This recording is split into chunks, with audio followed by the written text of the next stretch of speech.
In this lesson, what I want to do is finish off talking about a number of different sociological theories to explain the ways in which achievement happens in schools and the way achievement is differentiated within schools. And we're going to talk about the concept of identity within education, a way in which we can study students and study the way in which they interact with the schooling system through the lens of identity. So, as I've already mentioned, in the last few lessons we've been looking and focusing on a number of different aspects of education and relationships within schools, how we can apply different sociological theories to things like the education system. And we're going to be continuing this by looking at identity in this lesson. So ultimately, we've been looking at different ways in which we can examine and study students within the school system, and examine the ways in which different decisions and different policies within schooling can affect the differential achievement between students.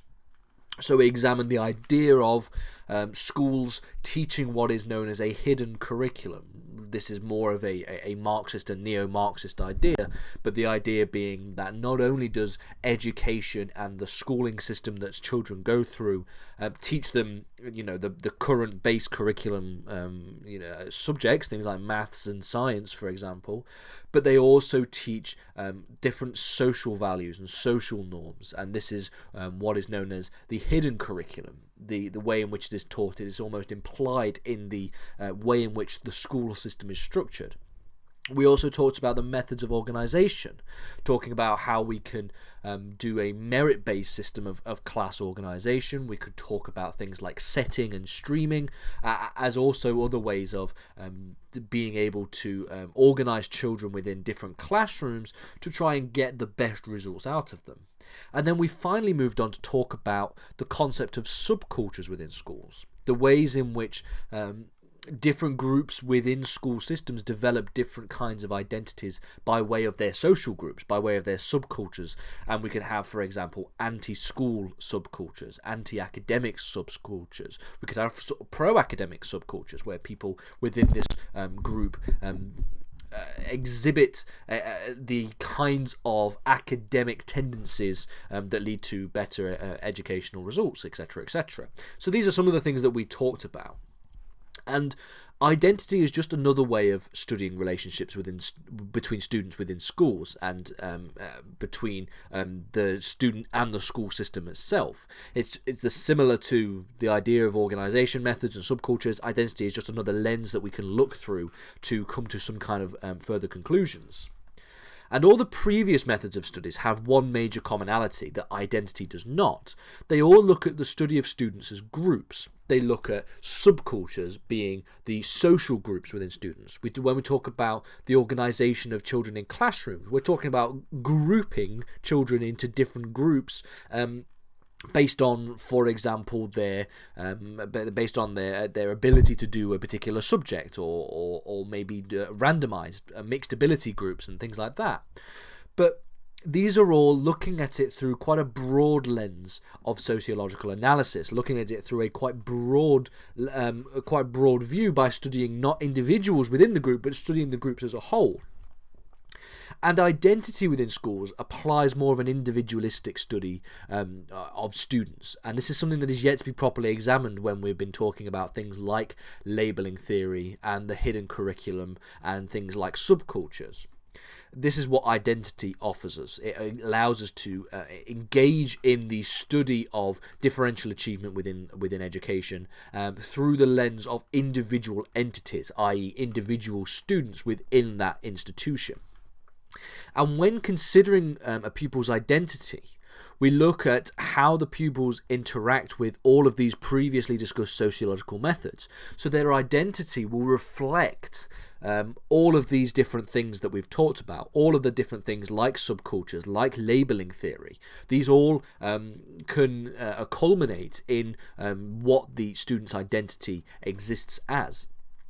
So if we want to just provide a very basic definition of identity, it's something what we did early on when we introduced sociology, and what we will be doing in future lessons when we look at the culture and identity topic. Identity can be described as the way a person, like a student, sees themselves and also the way others view them. So it's an external process, the way people outside, external to you, view you, but it's also internal. It's the way in which you view yourself as well.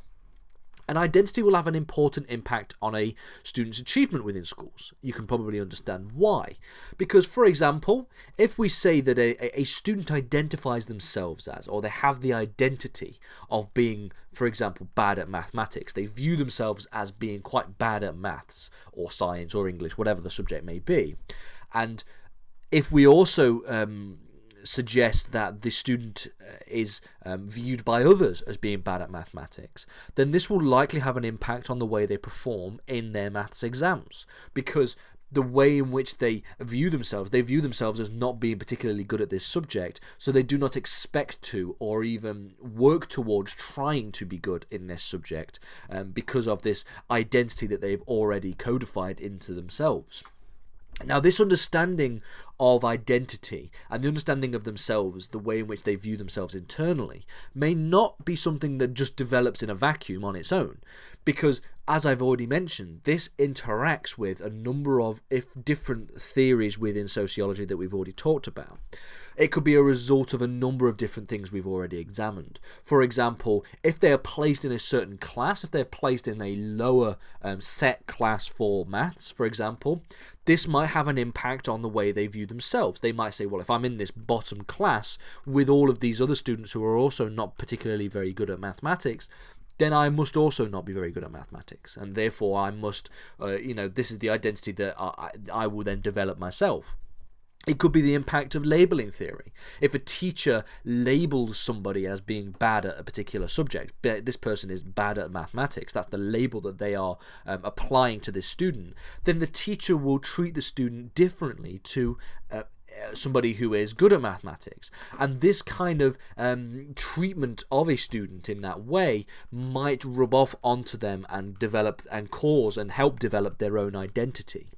There is also the development of a subculture. If they hang around with other students in a group, in a social group at school, and these students are all also considered and also have the identity of being bad at mathematics or bad at English or whatever, then this can also reinforce this idea of this particular identity in this individual student.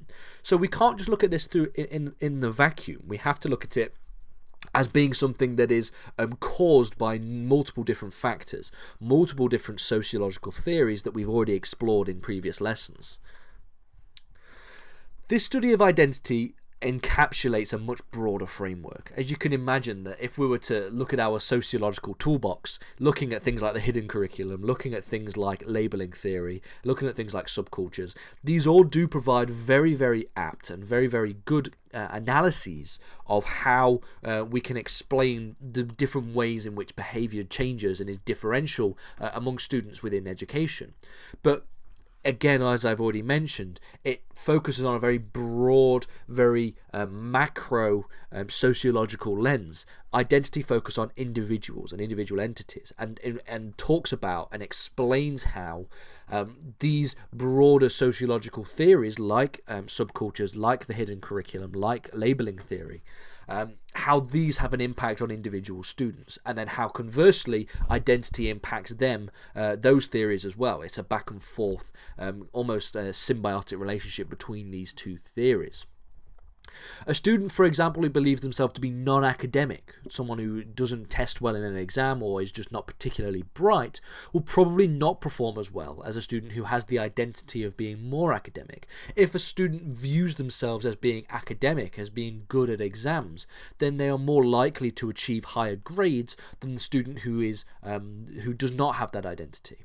And as I've already mentioned, again, this identity can be the result of a number of different factors. You may consider yourself to be more academic. You may have that identity, not just because you view yourself like that, but also because others view you in that regard as well. You might, as a result of school organisation, be put in a higher class that's expected to get higher grades. You might be as a result of labeling theory, treated differently by the teachers because they labeled you as a more academic student. And you may also be hanging around in groups and developing subcultures within the school system that incorporates more academic people together. And so your identity, the way you view yourself, rubs off on everybody else, and it changes their identity, and vice versa. And you can develop this identity yourself. This is one way in which we can explain how students' behaviour changes from student to student within schools. The ultimate issue with the study of identity from a sociological theory, from the actual lens of doing sociology, is that it is an incredibly complex endeavour, let's just say. Humans are naturally very complex creatures, and humans interacting in social groups with other humans is also levels more complex as well. And so the study of identity will naturally entail an examination of each individual member of a social group to explain how these different sociological theories have an impact on their identity, and to therefore this gets a better and more broader understanding of the sociological implications of these theories. But for a sociologist who is tasked with trying to study the ways in which students' behaviour changes within schools, or the way in which students interact with schooling and education, they tend probably to rather deal with the much more broader macro sociological theories, the things like the hidden curriculum, the things like school organisation and labelling theory, because it doesn't deal with trying to understand the complex identity of a particular student. Because I mentioned quite a simple couple of examples: the student who's not very good at maths and the student who is very academic. These are just very basic examples of the kind of influences different things can have on somebody's identity. But in reality, in the real world, identity is formed out of a near infinite number of different factors. It could be the location they live in geographically, their geographical location. It could be their language. It could be their religious beliefs. It could be the influence of their parents on them. It could be their childhood and things that happened in their past. All of these things can contribute to the ways in which a student views themselves and the ways in which other students view them. So we can ultimately, if we want to really get a more detailed understanding of identity within schools and the way in which identity can have an impact on differential achievement within schools, we're going to have to talk about a very, very broad set of different factors. I only touched on the factors that we've covered in the previous lessons, but in reality there are nearly infinite numbers of factors that relate to the way in which identity can shape the different behaviours of students within education.